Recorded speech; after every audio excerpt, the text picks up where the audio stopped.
welcome everyone to this recording of our presentation on the FIBA official basketball rules rule changes for 2020.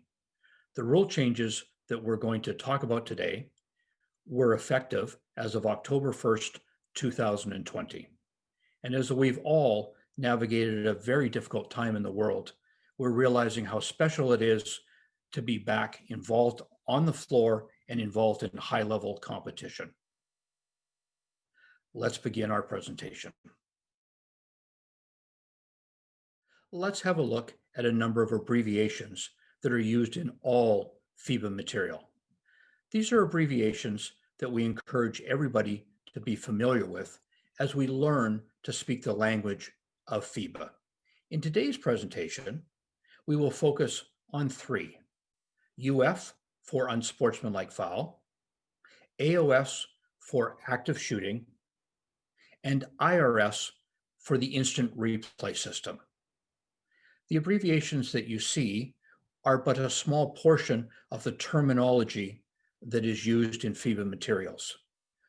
This terminology can be found within an IoT, an individual officiating techniques manual that FIBA has posted within the FIBA IREF Academy Library app. We encourage you to be familiar with the abbreviations to help your understanding as we walk through our rule changes today. FIBA OBR Official Basketball Rules 2020, we've introduced four major rule changes. It is important to recognize that the first two we'll talk about are, at the end of the day, really just an adjustment in language, introducing language that is consistent with the contact philosophy that we've been teaching for a number of years now.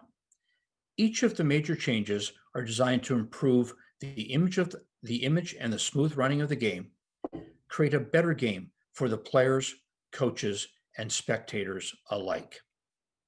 We have four major rule changes, and we will talk about each in depth throughout the presentation, but let's introduce them to you now.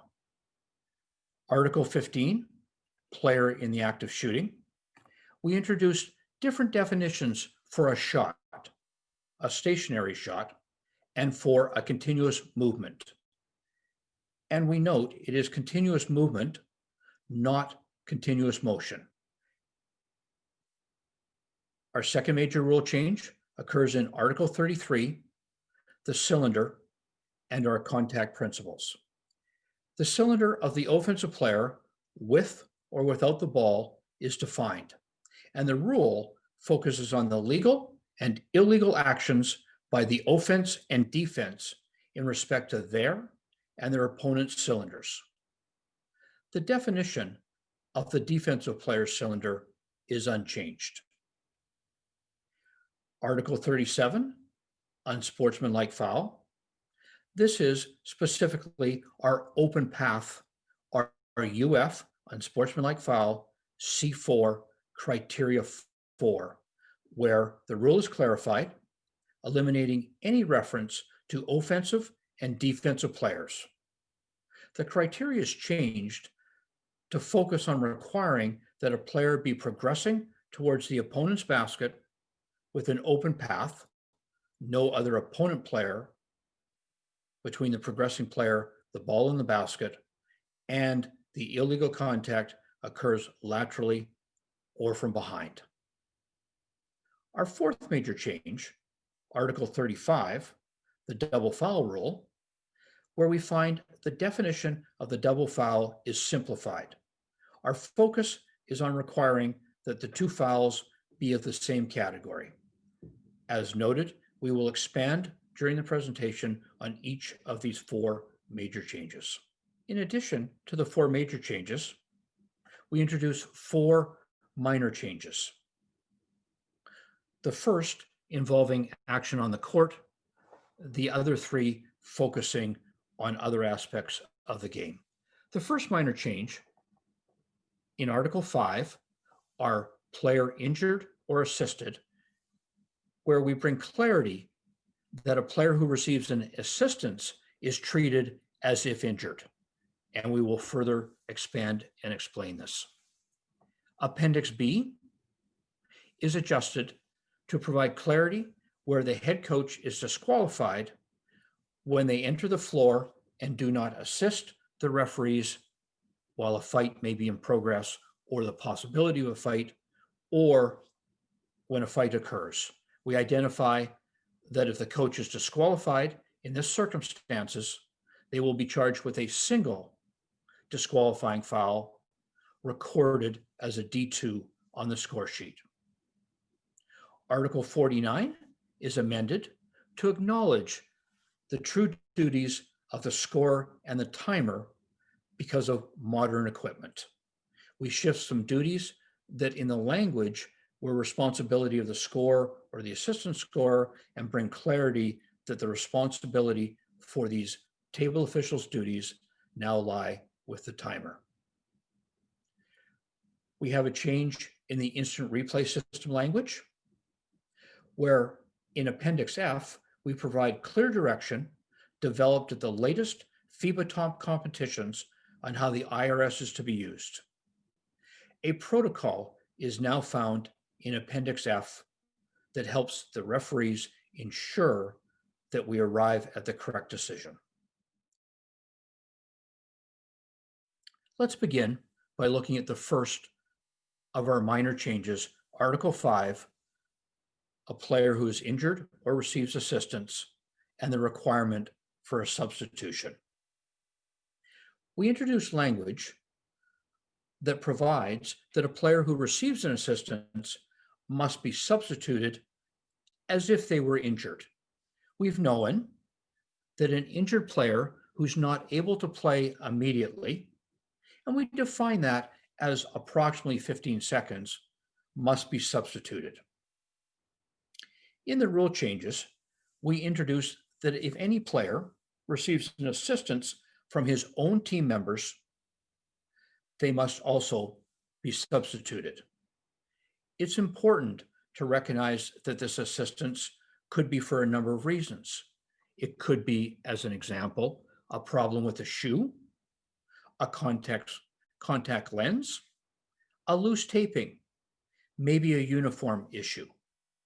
And it is important to recognize that when we talk about an assistance, this is an assistance from somebody who has left the bench, a head coach, an assistant coach, other team members, accompanying delegation members like a doctor or trainer, and comes onto the floor to provide that assistance. If that happens, the player must be substituted as if they were injured.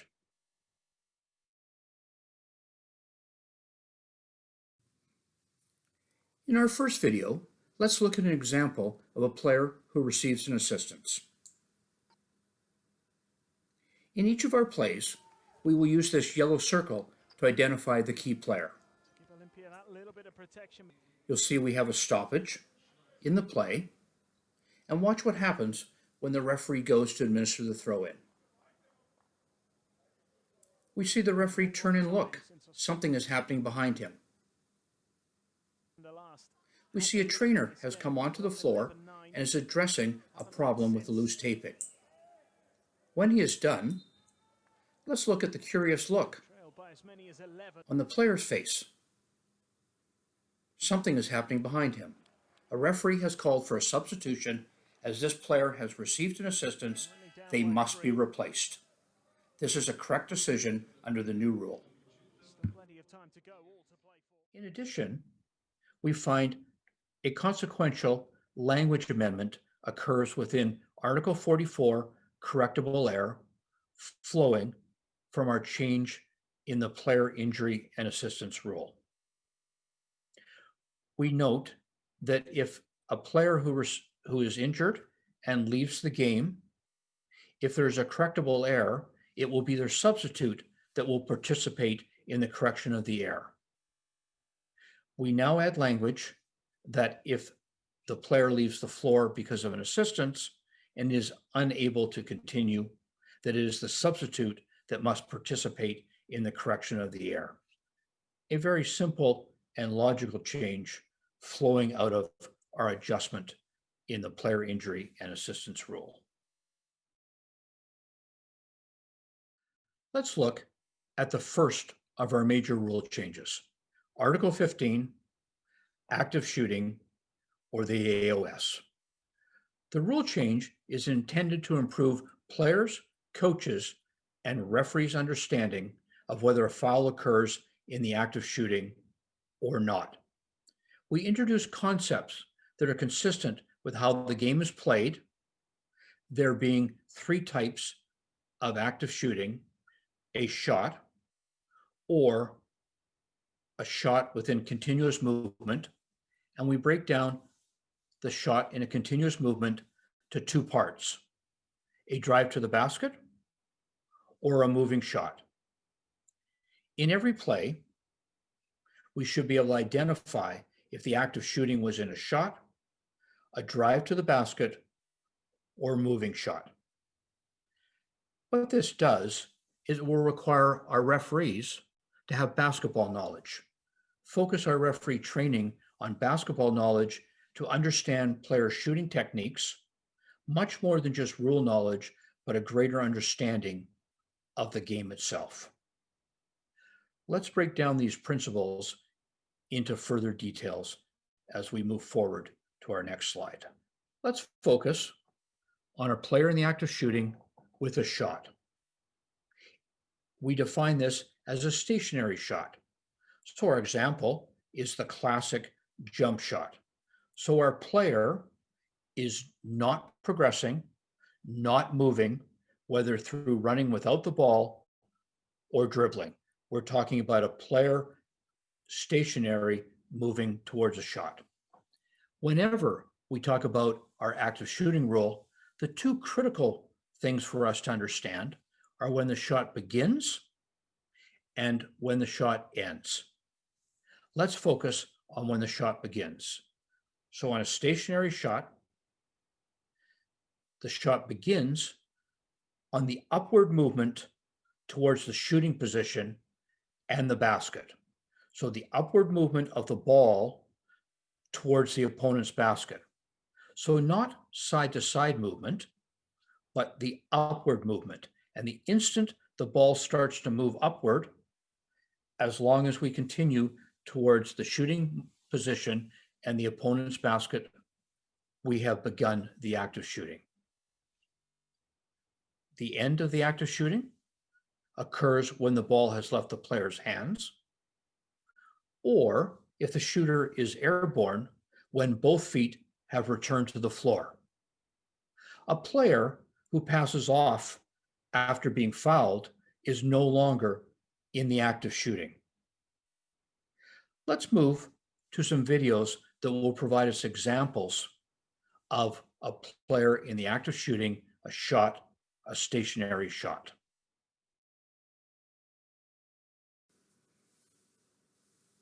So let's have a look at a foul committed on a player in the act of shooting.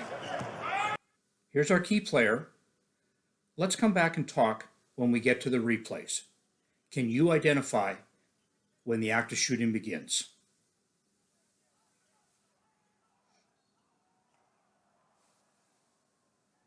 Hopefully we were all able to recognize the point, but let's watch it on a replay. Our post player receives the ball, turns and faces the basket. We now have a potential of a stationary shot. And right here, we can see the upward motion starts and begins the act of shooting. The foul occurs after the act of shooting has begun. So clearly, on this play, we have a foul in the act of shooting recognized by the lead referee. 2 free throws.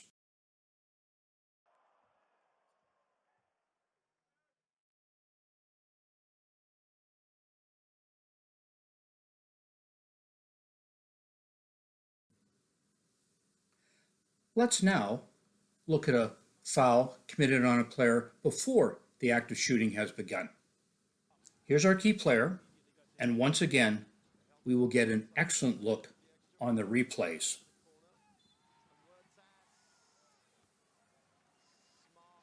Clearly, you saw that we have a foul, are we able to determine if this foul is before the act of shooting has begun. On that look, we can clearly see that the player fakes, the defender goes airborne, and commits a foul, all prior to the beginning of the upward motion. This foul is clearly committed prior to the act of shooting beginning.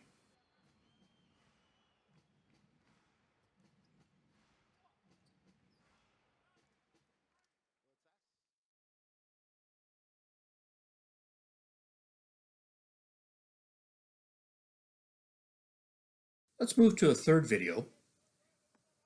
In this case, a player fouled in the act of shooting. Let's compare this to the last video. Here we get an excellent look on the live play where we could see a fake, the defender goes airborne, and we actually see that the offensive player on their left side starts the upward motion prior to the illegal contact. Again, our best look is on the live video, but here in slow motion, we see the fake, and now we recognize that the player starts their upward motion, which begins the act of shooting. The foul occurs afterwards, and once again, we have a player who is fouled in the act of shooting. In this case, a good basket and one free throw shall be awarded. A good comparison to the earlier play.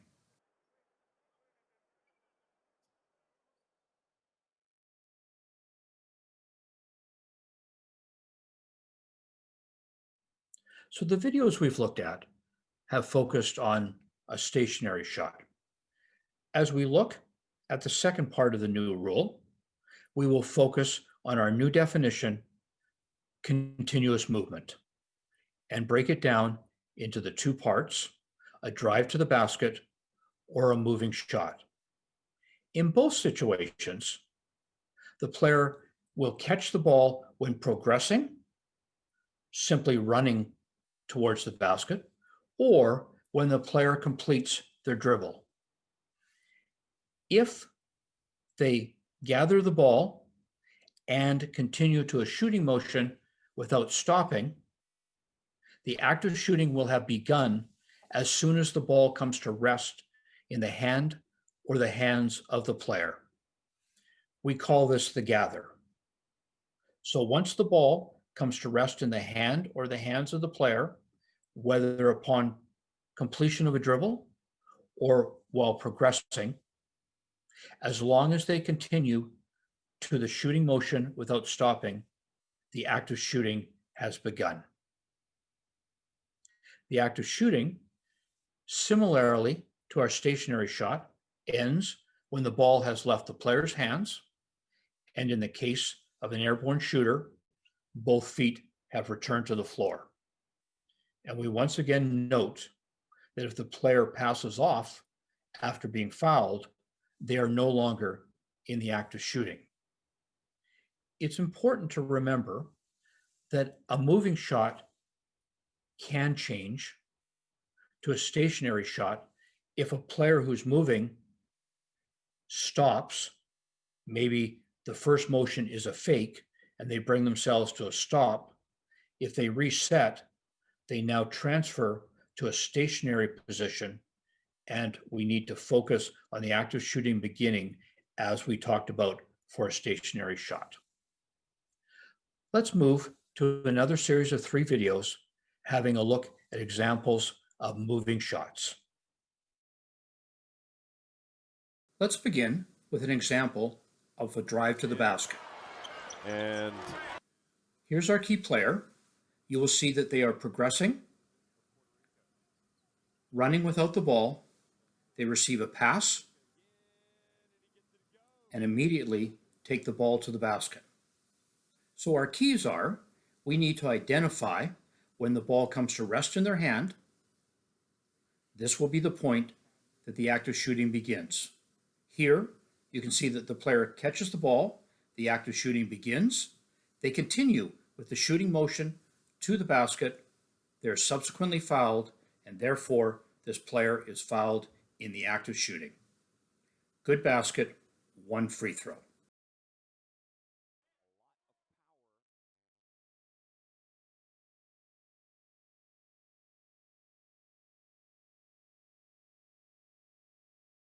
Let's have a look at an example of a drive to the basket and a pass off.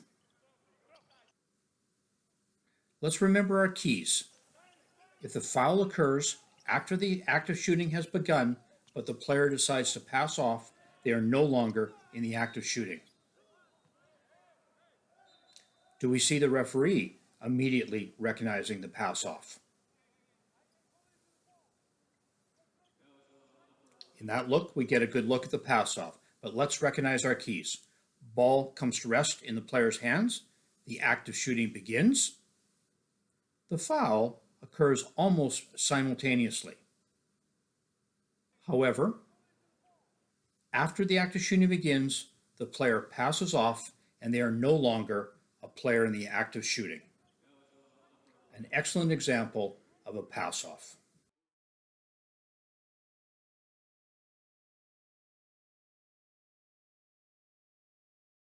Let's have a look at a moving shot, a foul committed on a player in the act of shooting.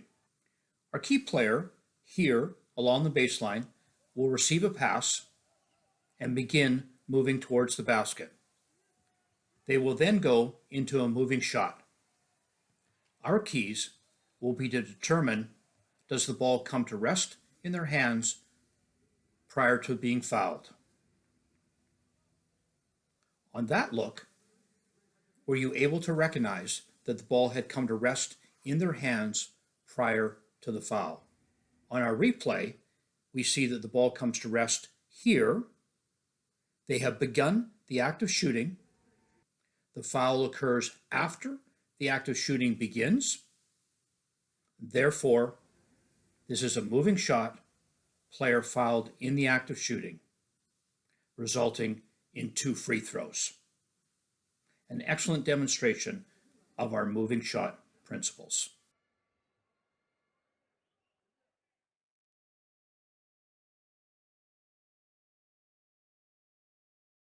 On this slide, we will have a look at some points of emphasis.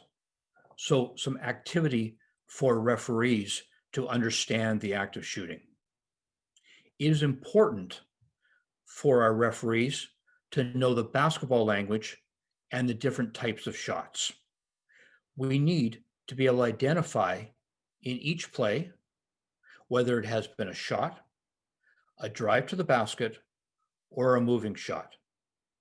And we encourage referees to use self-talk and to provide verbal support after the call. We again emphasize that we note that a play can start as a moving shot and change for a shot if, for example, we have a fake and a new action begins. As we've noted, it is important for referees to have basketball knowledge, to understand players' shooting techniques, to understand how the game is played. Much more than rule knowledge, understanding the game from a player's and coach's perspective, having that basketball knowledge. Within Article 33, Contact Principles, we have seen an increase in the number of situations where defensive players invade or encroach upon the offensive player. These actions by defenders have generated additional responses that we do not want in basketball. Actions like elbows from the offense when trying to shed the defender that invades or encroaches their space. Perhaps actions by the defender to fake being fouled when the offense attempts a normal basketball move. It became apparent in a review of the rules that the rules only defined a defensive player's cylinder, and we needed rule language that could be used to fix this problem. Therefore, the rules were amended to add an offensive player's cylinder both with and without the ball. Let's break down the new rule into its various parts. So let's look at the definition of a cylinder for a player without the ball. And we note that there's two circumstances of players without the ball, defensive and offensive players. In this case, the boundaries of the cylinder remain unchanged from our earlier rule, other than our addition of the fact that the cylinder will exist for an offensive player without the ball. The front is defined by the palms of the hands in a normal stance, arms bent at the elbows. So thinking about it from a defensive perspective, this would be the classic defensive stance taught to all young players. The rear is defined by the buttocks in that normal athletic stance, and the sides by the outer edge of the arms and legs when in that athletic stance with bent knees and arms bent at the elbows. Our focus will always be on the normal basketball stance, not an exaggerated stance, but that balanced defensive position that we all know and can recognize. Let's move forward and look at the definition of the cylinder for an offensive player with the ball. Mentally, for years, all of our participants in the game of basketball have understood that there was a limit on the position, the stance that an offensive player could take, but we never defined it in the rules. We now have a definition of an offensive player's cylinder. The feet, the front, is defined by the feet, bent knees, and arms with the ball held above the hips, in the position commonly referred to as triple threat, the position from which a player may shoot, pass, or dribble drive. Again, the rear is defined by the buttocks in that normal athletic stance in our triple threat position, and the sides by the outer edge of the arms and the legs in that athletic stance with bent knees, arms bent at the elbows, our triple threat position. So now that we've introduced the two types of cylinders, let's move forward and look at how our officiating principles, our rule principles, are impacted by this addition. This slide is a particularly critical slide within our presentation. You'll note that we refer to the rights and duties of the offensive and defensive players. We might have called this privileges and responsibilities. And for all participants in the game, these are important concepts to understand. We introduce language that says the offensive player with the ball must be allowed enough space for a normal basketball play within their cylinder. And we define what those normal basketball plays are. On the lower left portion of the slide, you can see we refer to dribbling, passing, shooting, and pivoting. Four very normal basketball plays.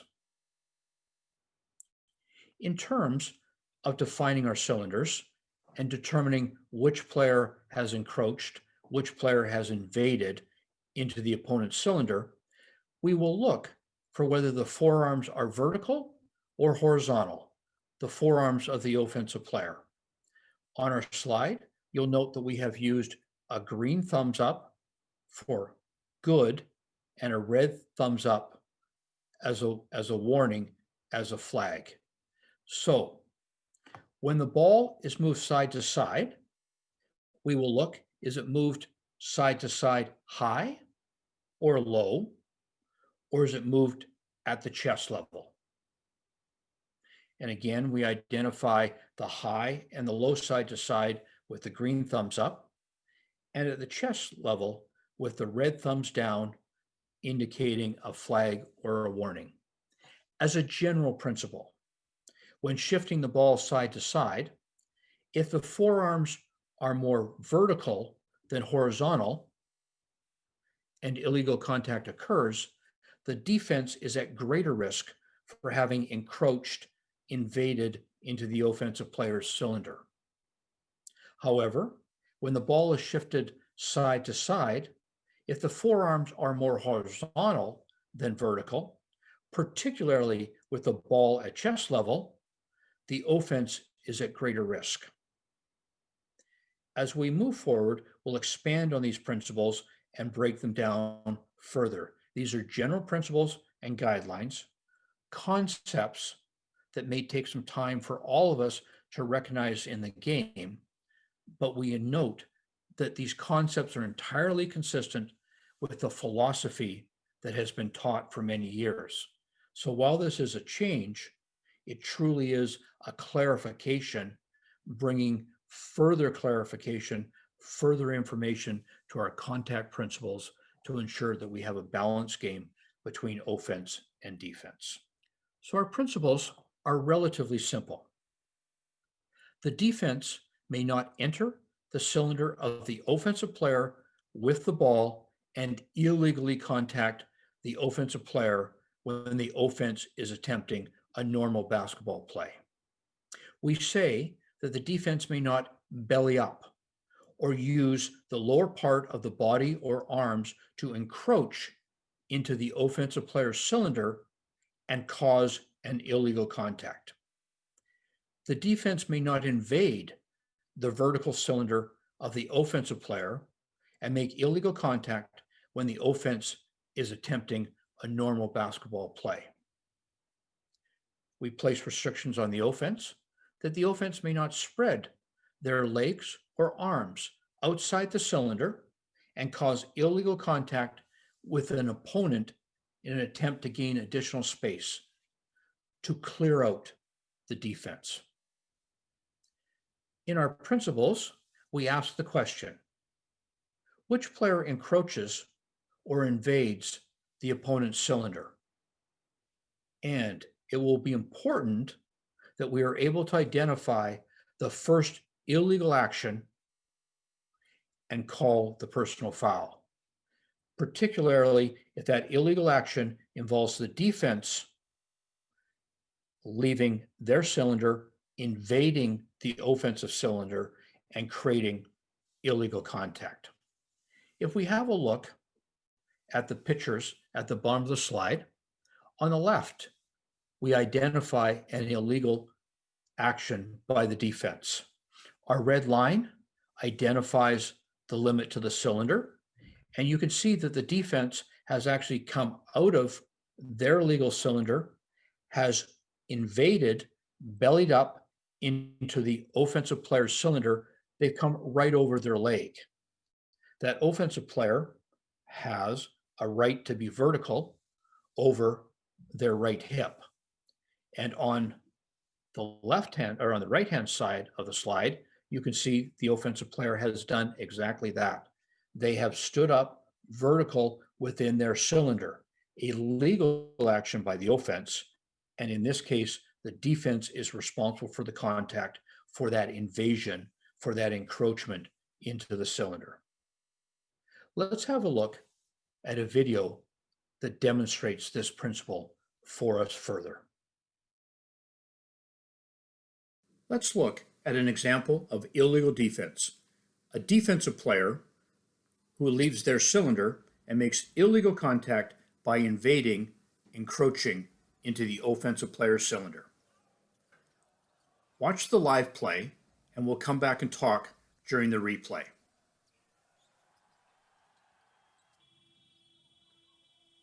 Were you able to see blue number 70 invade, encroach upon the white player's cylinder? We'll get a blown up example and have a very good look coming up here. Watch this blue player come right over the leg of the white player, come outside their cylinder, and create illegal contact on white number 17. This is a foul. We need to recognize it immediately. Call the illegal contact, and we do not end up with a shot clock violation. So we've had an opportunity to have a look at a video where we saw that defensive player invading the offensive player's cylinder. We repeat our principles that the defensive player may not enter the cylinder of the offensive player with the ball and illegally contact the offensive player when the offense is attempting a normal basketball play. And similarly, the offense may not spread their legs or arms outside their cylinder and cause an illegal contact with the opponent to gain additional space, to clear out the defense. Our focus becomes which player encroaches or invades the opponent's cylinder. The small pictures on this slide are the video that we're going to have a look at. And it's a video that we want to watch from multiple angles to understand the play. But let's look at our pictures. On the left-hand side, we identify legal defense. In this case, by the green vertical line, you can see that the defensive player has not come out of their cylinder. They have remained in their legal cylinder. And you can see what we talked about earlier, that normal athletic stance, bent arms and bent knees in a perfectly legal position. On the right-hand side, you will identify that the contact is to the chin level with the side of the forearm. What has happened here is that the offensive player has gone out of their cylinder and has created the contact. As we move to the video, we will note there are a number of things we must further consider. We talked earlier about vertical forearms and indicating that generally when moving the ball side to side, this would indicate that the defense was at greater risk. However, when you watch the video, recognize where the ball starts. And on this picture on the right-hand side and the picture on the far right of the slide, you can recognize that this movement by the offensive player starts at the chest level and the sweeping motion occurs from there. So we will clearly see that the offense has gone outside their cylinder and initiated the contact on a legal defender. After the video, we'll come back and talk further about it, but let's have a look at it, being very careful to watch it through to each of the replays. Let's have a look at illegal contact by an offensive player. It's important to watch this play through to the replays. We will get an opportunity to see that the offensive player comes out of their cylinder and makes illegal contact. Critically, we will identify and see here that the defense remains in their cylinder at all times. This illegal contact is caused by the offensive player leaving their cylinder. Let's get another look at these two angles. Here's our defensive player, approaches but remains completely in a legal position in their cylinder. We watch the offender make a normal basketball play but come out of their cylinder and make illegal contact with the side of the forearm on the defensive player. From this angle, we once again see that the defense remains legal, does not leave their cylinder, and it is the offense that extends outside their cylinder and makes illegal contact, a personal foul on the offensive player. So let's have a look at two additional slides on this concept. Now that we've seen a video that has shown a defensive player coming in and invading the offensive player's cylinder, and an example of the offense leaving their cylinder and initiating contact with the defender. If the offensive player makes a normal basketball move inside their legal cylinder and illegal contact occurs, generally this will be a defensive foul and we must call this first illegal contact. By addressing the first illegal contact, we will prevent a reaction. However, we must still be prepared to identify unsportsmanlike actions that may follow, all in accordance with the rules. However, when the offensive player makes that normal basketball move, but goes outside his cylinder and illegal contact occurs, this will generally be an offensive personal foul. Once again, our focus is on calling the first illegal contact, and that will prevent a reaction. But all participants in the game must be prepared to identify unsportsmanlike actions that may follow, all in accordance with the rules. Let's move to a slide that further explains this principle between a personal foul and an unsportsmanlike foul. So this is a very helpful slide to help us understand the difference between a basketball action and an unsportsmanlike action. Earlier in the presentation, we talked about vertical forearms versus horizontal forearms. Our top half of the slide here further expands on this principle of vertical forearms. And when the contact occurs with vertical forearms and the offensive player has gone outside their cylinder, we are not seeing a contact with an elbow. Rather, we're seeing contact with the side of the forearm. And this contact will not involve excessive force. As you think about these principles, I would encourage you to try this. Hold your forearms vertical with an imaginary ball, and now pivot, swing side to side.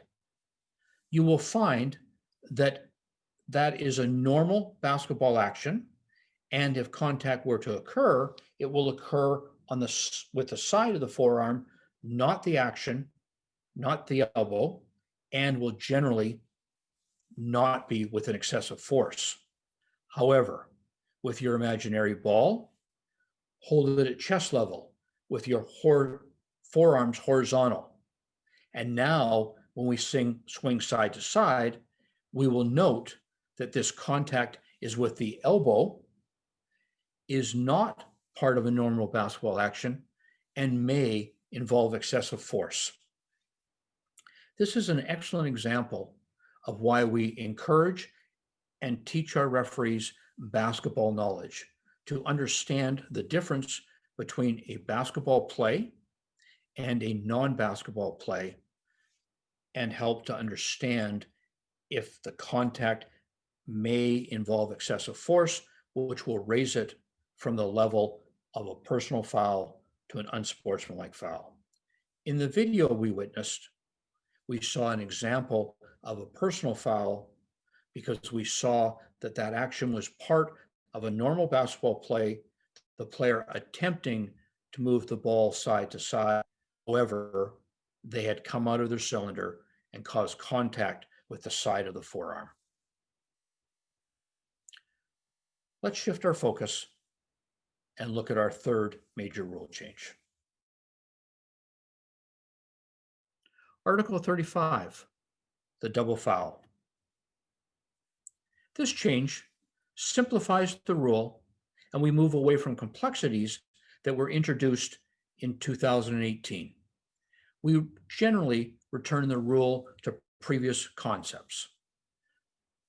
We introduce language that for a double foul to occur, we need 4 conditions to exist. The first criteria, both fouls are player fouls, so involving the 10 players on the floor. Both fouls involve physical contact. That tells us immediately that a technical foul is never part of the double foul rule. Certainly, we may have offsetting penalties involving technical fouls, but we do not have a double foul. The fouls will always involve physical contact.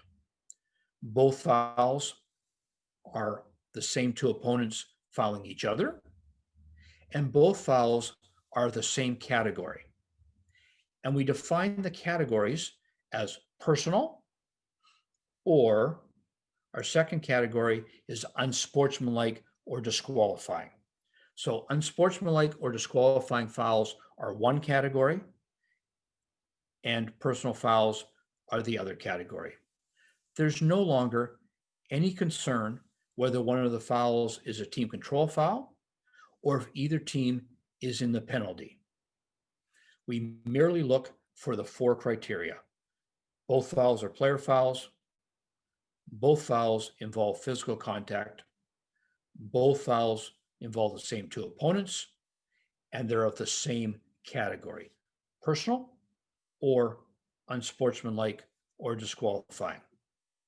This rule change simplifies the understanding of the game for players, coaches, spectators, and referees alike.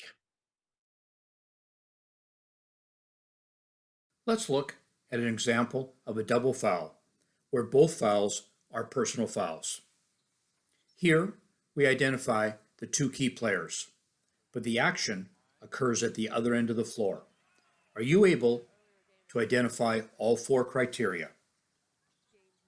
Player fouls involving physical contact, the same two opponents fouling each other, and both fouls being of the same category. In this case, personal fouls. As we watch the replay, note the referee recognizing the double foul, but note where the ball is when this occurs. On this replay, we will see the red team gain control of the ball. This will start the shot clock. This is followed by the two players committing fouls against each other, a double foul recognized by the referee. The result is a throw-in for the red team with 23 seconds left on the shot clock. An example of a double foul. Article 37, the unsportsmanlike foul rule, introduces a change to one criteria, our criteria 4, so UFC4. We're dealing specifically with the foul that we call the clear path foul. And once again, this change is intended to improve the image of the game, make it easier to understand the rules for players, coaches, and spectators.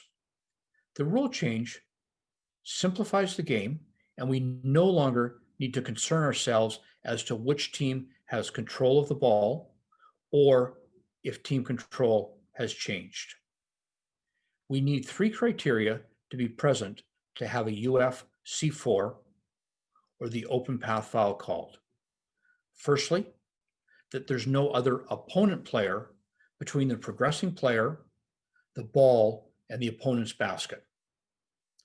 That the player is progressing towards the opponent's basket, and the illegal contact occurs on the progressing player from behind or laterally.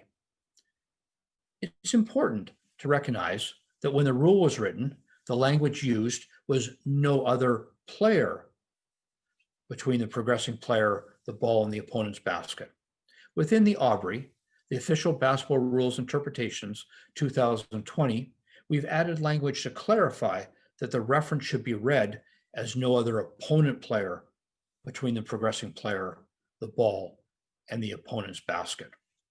And while we do speak about these three criteria having to be present, it is important to remember that once the player is in the act of shooting, the automatic unsportsmanlike foul, C4, is no longer a factor. Certainly, a player in the act of shooting may be fouled in an unsportsmanlike manner. We may have a not legitimate attempt to play the ball, or we may have a foul involving hard or excessive contact, so our C1 and C2 criteria, but the automatic UFC4 ends as soon as the player's in the act of shooting. Let's move forward and look at the rationale for this particular change. We found there were too many plays where the referee would get caught up trying to determine if team control had changed or if the foul was committed before team control had changed. If the foul was committed while the offense was still in control, we saw examples where the result was the offense gained an advantage not intended by the rule. Many participants, players, coaches, spectators, and even some referees struggle with these concepts, struggle with recognizing team control or the change in status of team control.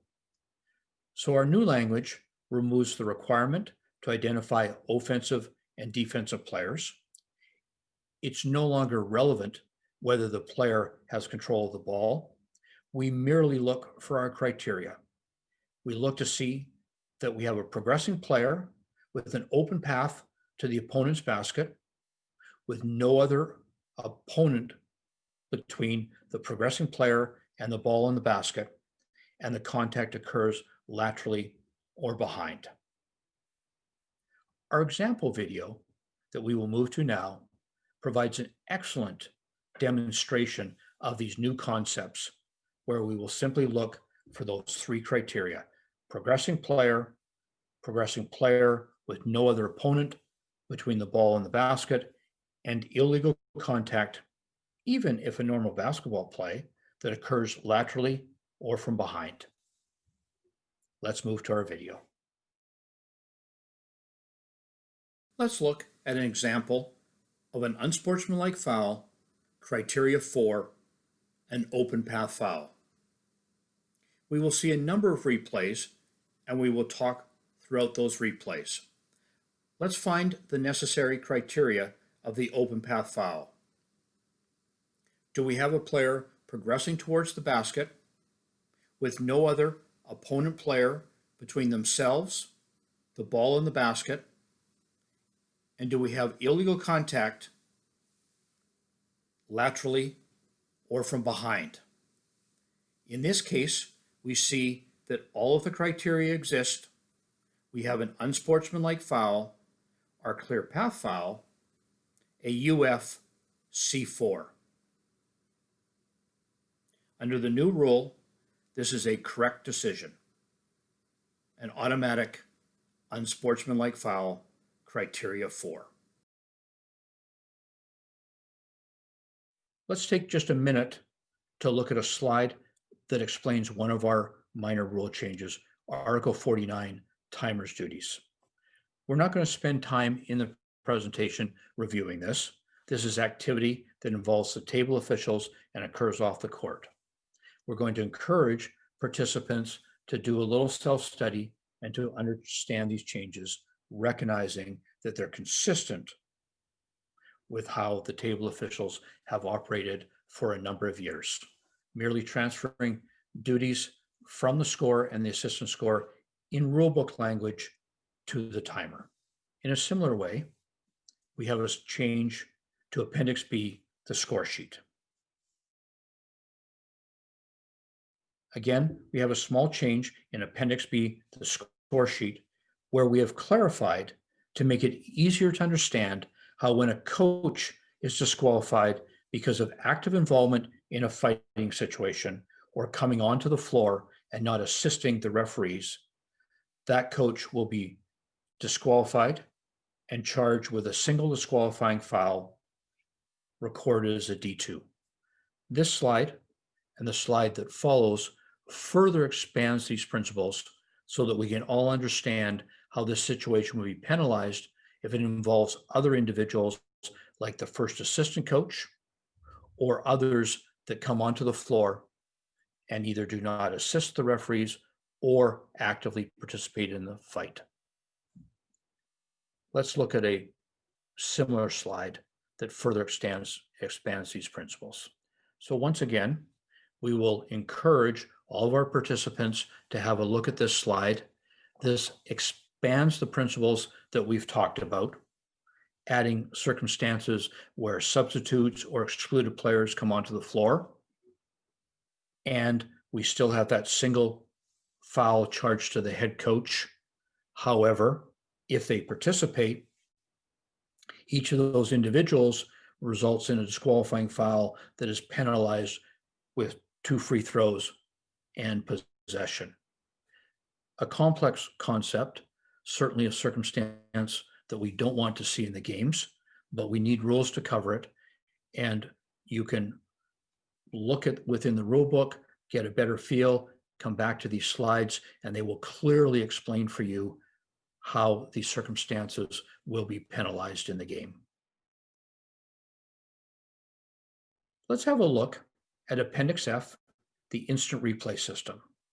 And we note, with over 90% of global basketball played not using the IRS, not using the instant replay system, it made sense to create a separate appendix for the IRS and the IRS review. In this way, the IRS rules do not distract from the rules most games are played under. In addition, it makes it easier to find everything related to the IRS in a single place. And the strength of the change, it allows all to do the work to study a new protocol for referees to follow on all IRS reviews. Adding the protocol to the rules demonstrates how important it is to follow proper procedures, and following these procedures has had a positive impact on ensuring the correct outcome. Let's look at our protocol. As noted, we've introduced a protocol for referees to follow on all IRS situations. We've developed a clear, cogent, and concise protocol for use in all IRS situations. The rule and the protocol are found in Appendix F, and all referees who officiate involving games using the IRS should learn the protocol as well as the rule. The use of the correct communication protocols lead to quality decisions. Our protocol includes a number of criteria. And let's have a look at those criteria. First, an initial decision must be made and communicated. That is reported through the table. So the initial decision on the floor shall be clear to both benches, to both coaches before going to the IRS. The crew chief and a minimum of one umpire, the umpire who made the call, shall review the play. If the crew chief made the call, he shall choose one of the umpires to participate in viewing the video. We note that while time is of the essence, the goal is to get the play right. And if it's necessary to get the play right, the other umpire, the umpire who was initially looking after the teams during the review, can join the review with the first umpire then being responsible for the teams.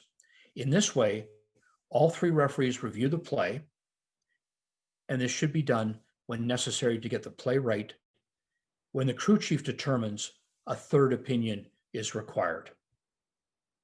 During the review, the crew chief must ensure no unauthorized persons have access to the IRS monitor. We note that the review takes place before timeouts or substitutions are administered. The referee that made the call shall report the call to the table, the final decision, when the referees come back from the review. And finally, we note that either team has the right to cancel a substitution or timeout request after the IRS review.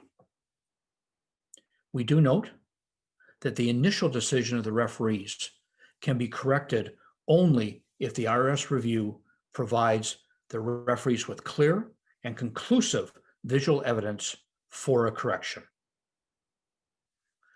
Let's look at an example from the World Cup of a use of the IRS, the instant replay system, and our new protocol.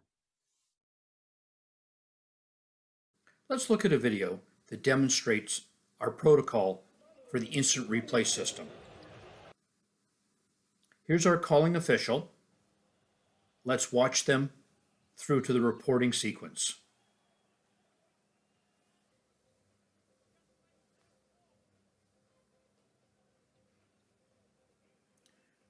We will see that the calling official shows the initial decision to the table and then indicates, using the signal, that the referees are going to go to the IRS, the instant replay system, to review the play. Our crew chief and the official that made the call go to the monitor to look at the play. They ensure that no other persons, unauthorized persons, have access to the video. They review the play with the help of the replay official. They identify that we have a UF C1, a not legitimate attempt to play the ball. They also identify the correct shooter and how the ball will return to play. When they are finished, they've made their decision, they come back, and the official that made the call will report the final decision in front of the table, an unsportsmanlike foul, UF C1.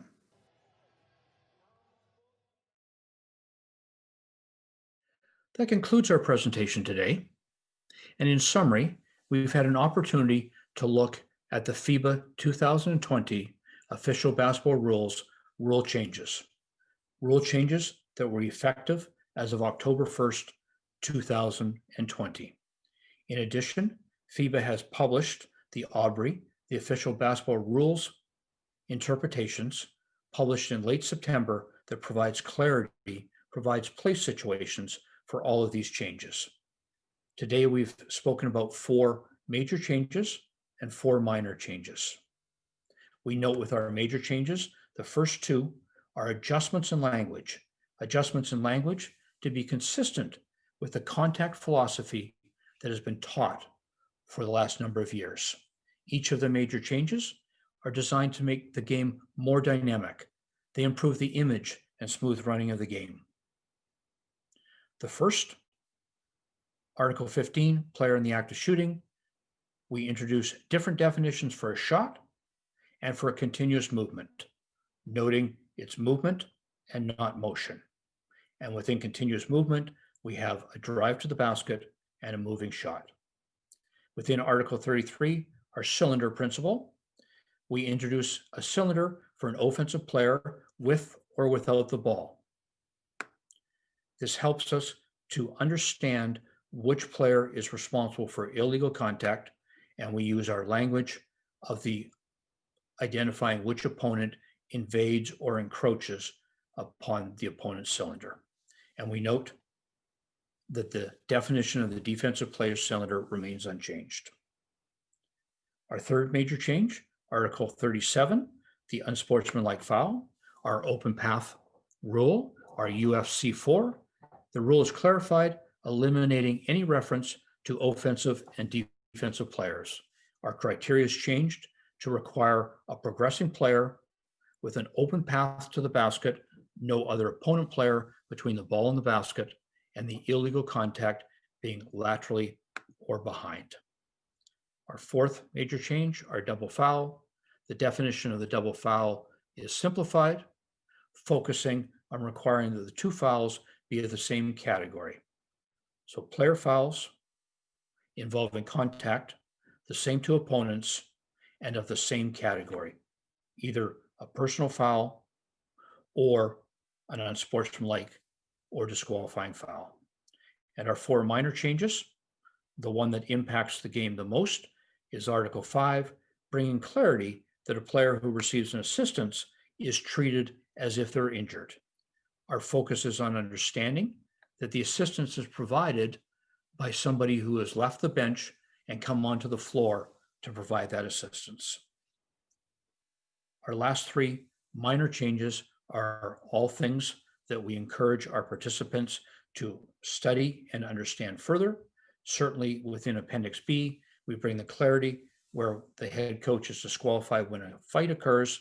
We have a single foul charged if they're responsible as a D2, or if it's perhaps the first assistant coach that goes onto the floor and is involved, that the first assistant coach is disqualified, but the head coach is charged with a B2 foul. In Article 49, we adjust language that identifies the true duties of the scorers and the timer, moving certain duties to the timer. And as we wrapped up with our IRS protocol, we create Appendix F that provides clear direction developed at the latest FIBA top competitions on how the IRS is to be used, and we contain all of the rule in a single location. I want to thank everybody for their participation today. We hope that we've been able to provide you with some guidance on the FIBA official basketball rules, rule changes for 2020. We wish everyone the best. Thank you.